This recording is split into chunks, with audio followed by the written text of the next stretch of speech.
conduct ng deep na exploration and investigation. So, abangan naman yan. Pagsapit ng gabi ay napansin namin na medyo iba na ang pakiramdam dito, ngunit tinuloy pa rin namin ang paglilibot. Always ngayon nilalakad kami, medyo madilim na talaga kasi gabi na, and matalahib yung paligid, so nag-iingat kami sa mga pwedeng ahas or pwedeng kumagabsam. First time, Steve, in history that we found a ghost town in the Philippines. I was never expecting it. You know, we were at Montalban, and we were just 5 minutes. We're scouting for location. we were starting the location.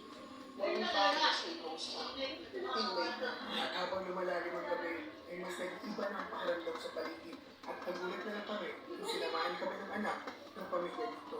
So si Alan, guys, yung anak ni tatay kanina na interview namin. Ako na. May sinasabi ngayon si Tati sa amin na kung medyo mag-ingat kasi may white lady. Bibiligaw. Hali! Bibiligaw. Nakita mo na ba yun? There's a lady with a veil. Wow. So ngayon guys, susuwan kami ni Kuya Alan kasi medyo nag-aalala sila sa amin, medyo matalahin and medyo madilim na, no? So, sama kami ni Kuya Alan para ikutin pa yung mga houses. Right. So he's gonna lead us in an area that is not important on the way. At dito, unti-unti na magsisimula ang mga kababalatan. So yun guys, makikita nyo medyo matalahin talaga dito, matataas na yung mga puno. Hindi na mapapasok yung mga ibang bahay kasi puno na siya ng damo. So, pakita mo yun.